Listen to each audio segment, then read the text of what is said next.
Hello મિત્રો, જય શ્રી કૃષ્ણ, જય Dwarkadhish. Welcome back to my new vlog. મંથન એન્ડ સેજલાહી વ્લોગ ચેનલમાં તમારા બધાનું હાર્દિક સ્વાગત છે. તો કેમ છો બધા? મજામાં?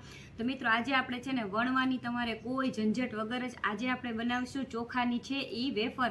એને ઘણી જગ્યાએ ચોખાની પાપડી પણ કહેતા હોય, ઘણી જગ્યાએ ચોખાની ફરફર પણ કહેતા હોય. તો અલગ અલગ જગ્યાએ છે અલગ અલગ નામથી એને ઓળખતા હોય. તો આજે આપણે છે એ ચોખાની વેફર બનાવવાના છે. એના માટે આપણે જો અહીંયા ચૂલો પહેલેથી જ છે એ પેટાવી લીધો, એટલે કે તાપ એકદમ સરસથી છે એ થઈ જાય તો આપણે છે એ વેફર છે એનું કામ ફટોફટથી છે એ નીકળી જાય. તો હવે આજે આપણે બનાવીશું 1 કિલોની એટલે કે 1 પાલીની છે એ ચોખાની વેફર. જો અહીંયા આપણે 1 પાલી એટલે કે 1 કિલો છે એ ચોખાનો લોટ છે એ ચક્કીએ આપણે દળાવી અને તૈયાર છે એ કરી લીધો હતો. તો એનું મેઝરમેન્ટ માટે છે ને આપણે 1 કિલો અથવા તો 1 પાલી પણ કહેતા હોય, તો એના માટે આપણે અહીંયા તપેલીનું મેઝરમેન્ટ છે એ કરી લેવાનું, કારણ કે ચોખાની વેફર બનાવવા માટે પાણીનું મેઝરમેન્ટ છે એ ખૂબ જ જરૂરી છે. તો આપણે આ તપેલી ભરાયેલો લોટ છે એને આપણે આ કાથરોટમાં એટલે કે મોટા વાસણમાં છે એ આપણે નાખી દેવાનું છે. હવે આપણે આ જ તપેલી છે એના માપથી આપણે ચોખાની વેફર બનાવવા માટે છે એ પાણીનું મેઝરમેન્ટ છે એ કરવાનું છે. જો આપણો તાપ અહીંયા એકદમ સરસથી છે એ પેટાવાઈ ગયો છે. તો હવે ચૂલા ઉપર આપણે એક મોટું છે આપણું તપેલું એટલે કે એક વાસણ છે એને લઈ લેવાનું છે, કારણ કે ખીચું બનાવવા માટે આપણે છે એ વેફરનું તો મોટું વાસણ જ લેવું પડશે. તો અહીંયા આપણે આ એક તપેલું છે એ પાણીનું એની અંદર નાખી દેવાનું છે. તો તમારે ખાસ છે એ મેઝરમેન્ટને છે એ યાદ રાખવાનું છે. તો આપણે 1 કિલો એટલે કે 1 પાલી છે એ આપણા ચોખાનો લોટ છે. તો અહીંયા આપણે એક તપેલું લઈ લીધું અને એક આ બીજું તપેલું. જેટલા તપેલું આપણે લોટ લીધેલું હોય એનું 2 ગણું પાણી નાખવાનું. તો આપણે એક છે એ તપેલું જેટલો લોટ હતો તો આપણે 2 તપેલા જેટલું પાણીનું મેઝરમેન્ટ રાખેલું છે, કારણ કે ડબલ લેવાનું. એક તપેલું હોય તો 2 ગણું પાણી તો છે એ વેફરમાં જોશે જ. તો હવે અને રાખી દેશું અને આપણે છે આ વેફર બનાવવા માટેનું પાણી છે એને એકદમથી છે એ ઉકાળવાનું છે. જો આ રીતના આપણે થોડું ઘણું પાણી છે એ ગરમ થઈ જાય ને ત્યાર પછી આપણે અહીંયા આ 1 ચમચી જેટલો મેં પાપડ ખાર છે એ લઈ લીધો છે, એને આપણે નાખી દેવાનો છે. અને અહીંયા આપણે સ્વાદ અનુસાર છે એ નમક લઈ લેવાનું છે. તો આપણે અહીંયા છે મોટી 2 ચમચી ભરી અને નમક છે એ લીધેલું છે.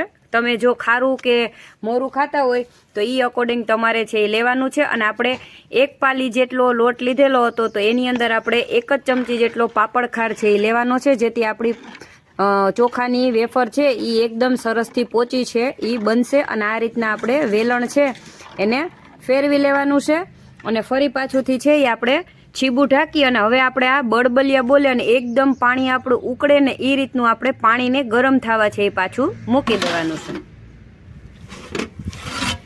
જો પાણી આપણું આ રીતના એકદમ સરસથી છે એ ઉકળી ગયું છે, તો હવે આપણે આ ઉકળતું પાણી હોય એની અંદર આપણે આ ચોખાનો લોટ છે એને એક આરે નથી નાખવાનો, પણ થોડો છે એ આ રીતના નાખતો જવાનો છે. અને પછી આપણે પાણીની અંદર વેલણને છે એ ફેરવતું જવાનું છે, એટલે આપણી ચોખાની ખીચું છે એ એકદમ સરસથી છે એ બની છે.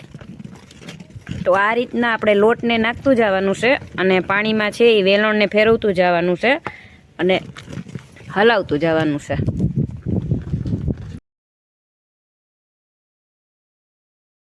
તો વેલણને છે આપણે એક જ બાજુની તરફ છે એ ફેરવવાનું છે, એટલે આપણે ખીચું છે વેફરની એમાં ગાંઠા ન પડે અને એકદમ સરસથી આપણી ખીચું છે એ બને. અને આપણે ચૂલાનો તાપ છે એને થોડોક ધીરો રાખવાનો છે, જેથી આપણી ખીચી છે એ નીચે બેસી ન જાય.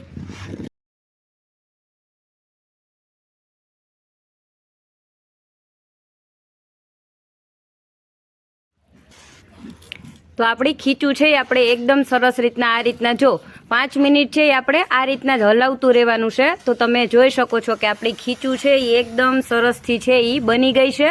તો હવે આપણી વેફર બનવા માટે આપણી ખીચી તૈયાર થઈ ગઈ છે. તો હવે આપણે તપેલું છે એ ચૂલેથી આપણે નીચે છે એ ઉતારી લેશું. જો આપણા વેફર બનાવવા માટેની ખીચુની અંદર છે એ ગાંઠા લોટના છે એ જરા પણ નથી. તો આ રીતના છે આપણે ઢીલી જ રાખવાની છે, જેથી આપણી વેફર છે ને એ પોચી બને.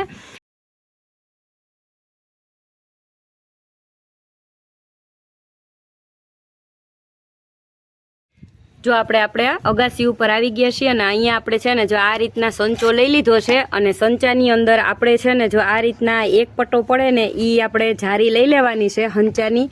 અને હવે આપણે સંચાને છે એ ભરી લેશું અને આપણે એક જ પટ્ટાવાળી વેફર છે એ બનાવવાના છીએ. તો સંચો આપણે આખો ભરી લેશું અને આપણે આ તપેલું છે એ આપણું ગરમ છે તો આપણે કાથરોટમાં આ રીતના છે એ ખીચુંને લેતા જશું એટલે ખીચું છે એ ઠંડી પણ છે એ થાતી જાય અને આ રીતના હંચો છે એને આપણે ભરતા જશું.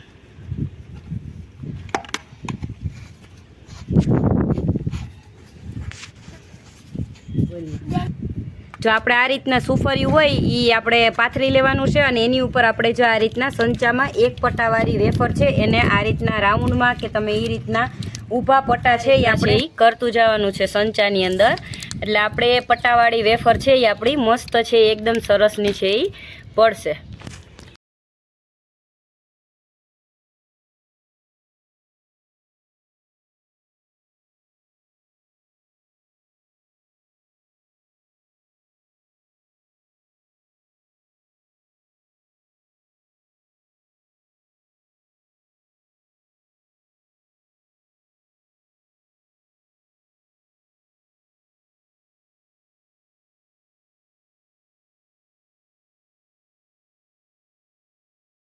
જો આપણે બધી ચોખાની વેફર છે એને સંચામાં આ રીતના પાડી લીધી છે અને સુફરિયામાં છે એ આપણે સૂકવી દીધી છે અને હવે આપણે આને તડકે જ છે એ સુકાવા દેશું. એટલે આખો દિવસ છે એ શાંત થશે ને તો આપણે આ વેફર છે ને એકદમ સરસથી છે એ સુકાય અને છે એ ડબ્બામાં પેક કરી અને રાખી દેવાય ને એ રીતની થઈ જશે.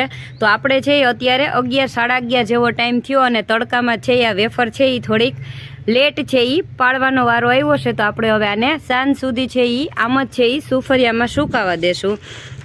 જો આપણી ચોખાની છે એ વેફર સાંજ થયું ને તો એકદમ સરસ રીતના છે એ સુકાઈ ગઈ છે અને એકદમ સરસ આ રીતના જો તો આપણે એને આ રીતના મોટા વાસણમાં છે એ લઈ લીધી છે અને અહીંયા આપણે તેલ ગરમ કરવા મૂકી દીધું હતું તો તેલ પણ આપણું સરસથી ગરમ છે એ થઈ ગયું છે. તો હું તમને આ ચોખાની વેફર છે એ ફ્રાય કરીને પણ બતાવું. જો તેલ આપણું એકદમ સરસથી ગરમ થઈ ગયું છે તો હવે આપણે આ રીતના છે ને જો આપણી ચોખાની વેફર છે એને ટુકડા કરી અને લઈ લેવાના છે. તો એ થોડીક હશે ને તો પણ છે એ મોટી મોટી છે એ ફ્રાય થશે. તો તમે જોઈ જ શકો છો હશે ને એની 2 ગણી થઈ જશે. તો આપણે હવે એને ડીશમાં છે એ કાઢી લેશું.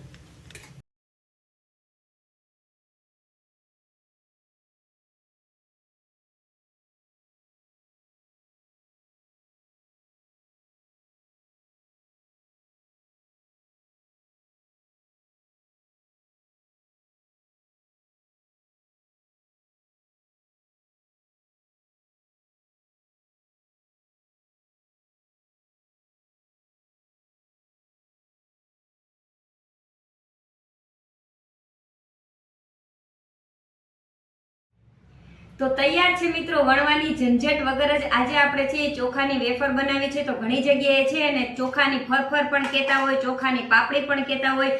તો આપણે છે ને 1 પાલીની એટલે કે 1 કિલો ચોખાની છે એ ચોખાની વેફર બનાવેલી છે અને આપણે આ ફ્રાય કરીને પણ જો હું તમને બતાવું તો જોયું એકદમ સોફ્ટ, એકદમ પોચી અને એકદમ છે એ સફેદ છે દૂધ જેવી આપણી ચોખાની વેફર બની અને આપણે તૈયાર છે એ કરી લીધી છે. તો જ્યારે પણ છે એ ઘરમાં મહેમાન આવે ત્યારે આ રીતના અથવા તો પ્રસંગોની અંદર પણ તમે છે આ ચોખાની વેફર બની અને એનો ઉપયોગ છે એ કરી શકો છો અને આખું વર્ષ સ્ટોર કરી અને તમે આ વેફરને છે એ રાખી શકો છો. અને જ્યારે પણ છે હલકું ફૂલકું બહારના પડીકાઓ બાળકોને દેવાય એનાથી તો તમે આ રીતના ચોખાની વેફર બનાવી અને બાળકોને આપી શકો છો. અને હા, આ વેફર છે ને એ વધારે પડતી બધી સુકવણીની રેસીપીઓ છે એ ઉનાળાની અંદર જ છે એ તડકા ફૂલ પડતા હોય ને ત્યારે જ છે એ બનાવવામાં આવતી હોય છે. તો આપણે સવારે બનાવેલી હતી અને આપણે અત્યારે થયું સાંજ થયું ત્યાં આપણી ચોખાની વેફર છે એ કમ્પ્લીટ જો સુકાય અને તૈયાર થઈ ગઈ છે.